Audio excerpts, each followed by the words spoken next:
ಪರಂ ಶಾಂತಿ Kannada YouTube channel ಪರಂ ಶಾಂತಿ ಬೇಹದ್ ಜ್ಞಾನಕ್ಕೆ ಸ್ವಾಗತ.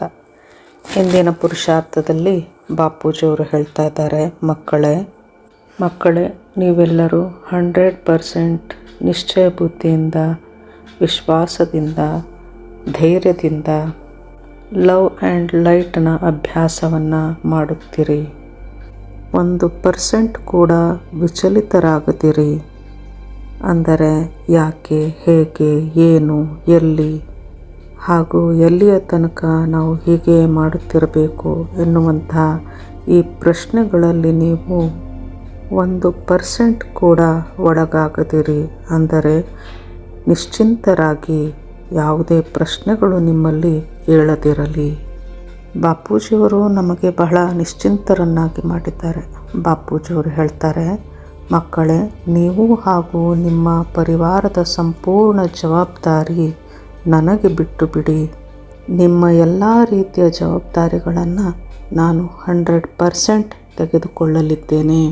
ಹೀಗೆ ಹೇಳಿ ನಮ್ಮನ್ನು ಜವಾಬ್ದಾರಿಗಳಿಂದ ಮುಕ್ತರನ್ನಾಗಿ ಮಾಡುತ್ತಾ ಸದಾ ನಾವು ಆತ್ಮಸ್ವರೂಪದಲ್ಲಿ ಇರುವಂತೆ ಹಾಗೂ ಸದಾ ನಮ್ಮ ಸೀಟ್ನಲ್ಲಿ ಸೆಟ್ಟಾಗಿರುವಂತೆ ಬಾಪೂಜಿಯವರು ನಮಗೆ ಆಶ್ವಾಸನೆಯನ್ನು ಕೊಡ್ತಾ ಇದ್ದಾರೆ. ಯಾವುದೇ ರೀತಿಯ ಜವಾಬ್ದಾರಿಗಳು ನಾವು ತೆಗೆದುಕೊಳ್ಳಬಾರದು. ಅಂದರೆ ನಮ್ಮ ಹಾಗೂ ನಮ್ಮ ಸಂಪೂರ್ಣ ಪರಿವಾರದ ಜವಾಬ್ದಾರಿ ಪರಮಪಿತ ತಂದೆಗೆ ಒಪ್ಪಿಸಿಬಿಡಬೇಕು.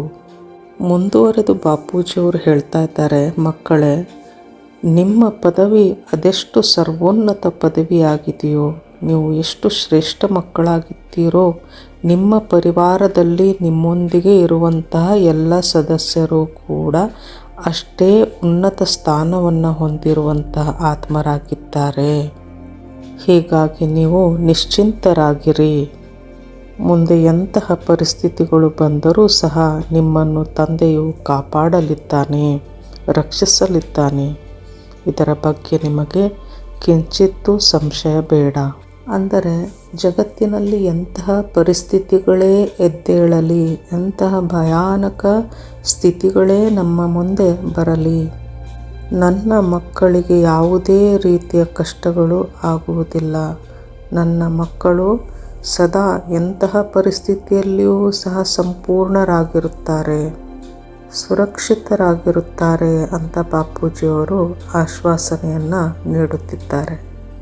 ಹೀಗಾಗಿ ಮಕ್ಕಳಾದ ನಾವು ವರ್ತಮಾನದಲ್ಲಿ ಏನೇ ಆಗುತ್ತಿರಲಿ ಅದನ್ನೆಲ್ಲವನ್ನು ನಾವು ನಿಶ್ಚಿಂತರಾಗಿ ತಂದೆಗೆ ಅರ್ಪಿಸುತ್ತಾ ಹೋಗಬೇಕು. ಹಾಗೂ ನಮ್ಮ ಸ್ವಸ್ವರೂಪದ ಆಸನದಲ್ಲಿ ಸ್ಥಿತರಾಗಿರುವುದನ್ನು ಕಲಿಯಬೇಕಿದೆ. ನಮ್ಮ ಈ ಪವರ್ಫುಲ್ ಸ್ವಸ್ಥಿತಿಯೇ ಪರಿಸ್ಥಿತಿಗಳನ್ನು ಎದುರಿಸಿ ಸಮಾಪ್ತಿಗೊಳಿಸಿ ನಮ್ಮನ್ನು ನಮ್ಮ ಗುರಿಯತ್ತ ತಲುಪಿಸಲಿದೆ.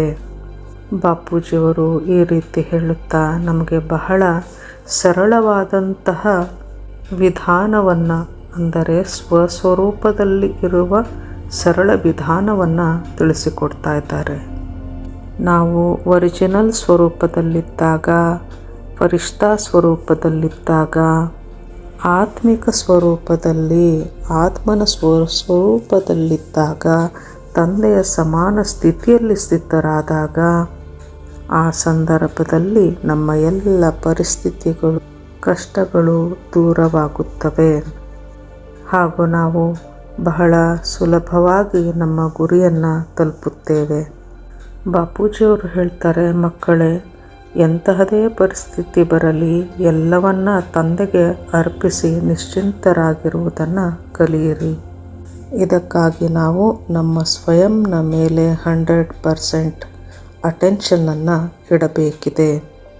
ಈ ರೀತಿ ಎಲ್ಲವನ್ನ ತಂದೆಗೆ ಸಮರ್ಪಿಸುತ್ತಾ ನಾವು ಎಲ್ಲ ರೀತಿಯ ಜವಾಬ್ದಾರಿಗಳಿಂದ ಹಗುರವಾಗುತ್ತಾ ಹೋದಾಗ ನಮ್ಮ ವೈಬ್ರೇಷನ್, ನಮ್ಮ ಸಂಬಂಧ ಸಂಪರ್ಕದಲ್ಲಿ ಹಾಗೂ ಮುಂದೆ ಬರಲಿರುವಂತಹ ಆತ್ಮರಲ್ಲಿಯೂ ಸಹ ಈ ವೈಬ್ರೇಷನ್ ಹೋಗಿ ಅವರನ್ನೂ ಸಹ ನಿಶ್ಚಿಂತರನ್ನಾಗಿ ಮಾಡುತ್ತದೆ. ಅವರೆಲ್ಲರ ಮನಸ್ಸು ಹಗುರವಾಗುತ್ತಾ ಹೋಗುತ್ತದೆ. ಜಿತ್ನಾ ಬಾಪ್ ಪರ್ ನಿಶ್ಚಯ ಉತ್ನಾ ಹಿ ಸ್ವಯಂ ಪರ್ ಭಿ ನಿಶ್ಚಯ ಹೋನಾ ಚಾಹಿಯೇ. ಅಂದರೆ ತಂದೆಯ ಮೇಲೆ ಎಷ್ಟು ನಿಶ್ಚಯ ಬುದ್ಧಿ ಇರುತ್ತದೆಯೋ ಅಷ್ಟೇ ನಿಶ್ಚಯ ಬುದ್ಧಿ ನಮ್ಮ ಮೇಲೆ ನಮಗೆ ಇರಬೇಕು. ಹಾಗೂ ಇಷ್ಟೇ ನಿಶ್ಚಯ ಬುದ್ಧಿ ನಮ್ಮ ಪರಿವಾರದ ಮೇಲೂ ಸಹ ಇರಬೇಕು. ಹಾಗೂ ನಮ್ಮ ಮುಂದೆ ನಡೆಯುತ್ತಿರುವ ಈ ನಾಟಕ, ಈ ಜಗತ್ತು ಏನು ಒಂದು ವಿಶ್ವವು ನಾಟಕ ರಂಗವಾಗಿದೆಯೋ, ಈ ಡ್ರಾಮಾ, ಈ ನಾಟಕದ ಮೇಲೂ ನಮಗೆ ನಿಶ್ಚಯ ಬುದ್ಧಿ ಇರಬೇಕು. ಅಂದರೆ ಸರ್ವ ಕಲ್ಯಾಣಕಾರಿ ಆ ಪರಮಪಿತ ತಂದೆಯಾಗಿದ್ದಾನೆ. ಅಂದಾಗ ಎಲ್ಲದರಲ್ಲಿಯೂ ಕಲ್ಯಾಣವೇ ಕಲ್ಯಾಣ ಅಡಗಿದೆ. ಎಲ್ಲವೂ ಸುಂದರ ಸುಖಮಯವಾಗಿಯೇ ಆಗಲಿದೆ ಎಂಬ ನಿಶ್ಚಯ ಬುದ್ಧಿಯಿಂದ ಪ್ರತಿಯೊಂದು ಅತೀತದ ಭೂತಕಾಲದ ಸ್ಥಿತಿಗತಿಗಳನ್ನು ಮರೆಯುತ್ತಾ ನಾವು ಪುರುಷಾರ್ಥದಲ್ಲಿ ಮುಂದುವರಿಯುತ್ತಾ ಹೋಗಬೇಕು. ಹೀಗೆ ಪ್ರತಿ ಕ್ಷಣವೂ ಪುರುಷಾರ್ಥದಲ್ಲಿ ಮುಂದುವರಿಯುತ್ತಾ ನಾವು ಎಲ್ಲೆಡೆ ಪರಮ ಪ್ರಕಾಶವೇ ಆವರಿಸಿದೆ ಎಂಬುದನ್ನು ಅನುಭವಕ್ಕೆ ತಂದುಕೊಳ್ಳುತ್ತಾ ಹೋಗಬೇಕು. ಎಲ್ಲೆಡೆ ಪರಮ ಪ್ರಕಾಶ, ಲೈಟ್, ಪರಮ ಪ್ರಕಾಶ, ಪರಮ ಲೈಟ್ ನನ್ನ ಸುತ್ತಮುತ್ತಲೂ ಹರಡಿಕೊಳ್ಳುತ್ತಿದೆ. ಈ ಅನುಭೂತಿ ನಿರಂತರವಾಗಿ ಮಾಡಿಕೊಳ್ಳುತ್ತಿರಬೇಕು. ತಂದೆಯು ಮುಂದುವರಿಯುತ್ತಾ ಹೇಳುತ್ತಾನೆ, ನೋಡಿ ಮಕ್ಕಳೇ, ಪರಮಪಿತ ತಂದೆಯು ಸದಾ ನಿಮ್ಮೊಂದಿಗೆ ಇದ್ದು ನೀವು ನಿಮ್ಮ ಗುರಿಯನ್ನು ತಲುಪುವಲ್ಲಿ ತಂದೆಯು ಸದಾ ನಿಮಗೆ ಸಹಕರಿಸುತ್ತಾ ಹೋಗಿದ್ದಾನೆ. ತಂದೆಯು ನಿಮಗೆ ಎಲ್ಲ ರೀತಿಯ ಸುಖ ಸೌಲಭ್ಯ ಸಾಧನಗಳನ್ನು ನೀಡಿದ್ದಾನೆ. ಅಂದ ಮೇಲೆ ತಂದೆ ಕೊನೆಯ ಸಮಯದಲ್ಲಿಯೂ ಸಹ ಬಂದು ನಿಮಗೆ ಯಾವುದೇ ರೀತಿಯ ತೊಂದರೆ ಕೊರತೆಗಳು ಆಗದಿರಲಿ ಎಂದು ಎಲ್ಲದರ ಬಗ್ಗೆ ನಿಗಾ ವಹಿಸುತ್ತಿದ್ದಾನೆ. ಹಾಗೂ ನಿಮಗೆ ಯಾವ ರೀತಿಯ ತೊಂದರೆಗಳನ್ನು ಆಗದಂತೆ ನೋಡಿಕೊಳ್ಳುತ್ತಿದ್ದಾನೆ. ನಮ್ಮ ಒಳ್ಳೆಯದಕ್ಕಾಗಿಯೇ ಕೆಲವೊಮ್ಮೆ ನಮ್ಮ ಜೀವನದಲ್ಲಿ ಕೆಲವು ಏರುಪೇರುಗಳು ಬರುತ್ತಿವೆ.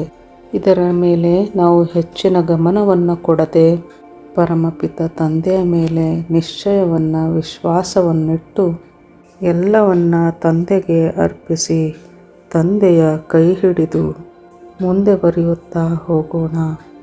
ತಂದೆಯ ಕೈ ಹಿಡಿದು ಅಂದರೆ ಇಲ್ಲಿ ತಂದೆಯ ಸಮಾನರಾಗೋಣ ಎಂದರ್ಥ. ಅಂದರೆ ತಂದೆಯ ಸ್ವರೂಪವನ್ನು ಧಾರಣೆ ಮಾಡಿಕೊಳ್ಳೋಣ ಎಂದರ್ಥ.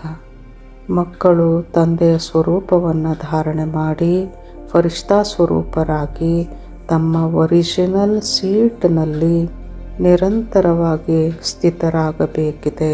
ಇದರಿಂದ ತಂದೆಯು ನಮ್ಮನ್ನು ಅತಿ ಶೀಘ್ರದಲ್ಲಿ ನಮ್ಮ ಗುರಿಯನ್ನು ತಲುಪುವಂತೆ ಮಾಡಲಿದ್ದಾನೆ. ನಮ್ಮ ಗುರಿ ಎಂದರೆ ನಮ್ಮ ತಂದೆಯ ಮನೆ, ನಮ್ಮ ಪರಂಧಾಮವನ್ನು ಅತಿ ಶೀಘ್ರವಾಗಿ ಸೇರುವುದೇ ನಮ್ಮ ಗುರಿಯಾಗಿದೆ.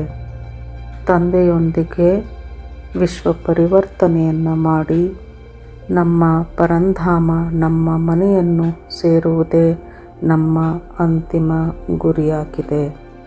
ಹೀಗಾಗಿ ಮಕ್ಕಳೇ, ಪ್ರತಿಯೊಂದು ಸೆಕೆಂಡ್ ಕೂಡ ಅದು ನಮ್ಮ ಕಲ್ಯಾಣಕ್ಕಾಗಿಯೇ ಎಂದುಕೊಳ್ಳುತ್ತೀರಿ. ಏನೇ ನಡೆದರೂ ಸಹ ಅದರಲ್ಲಿ ನಮ್ಮ ಒಳಿತೇ ಇದೆ ಎಂದುಕೊಳ್ಳುತ್ತಾ ತಂದೆಯ ಮೇಲೆ ನಿಶ್ಚಯವನ್ನು ಇಟ್ಟು ನಿಮ್ಮ ಮೇಲೆ ನೀವು ಅಟೆನ್ಷನನ್ನು ಇಟ್ಟು ಎಲ್ಲಿಯೂ ಸಹ ವಿಚಲಿತರಾಗದೆ ಪುರುಷಾರ್ಥವನ್ನು ಕೈಗೊಳ್ಳಿ. ಪರಂ ಶಾಂತಿ.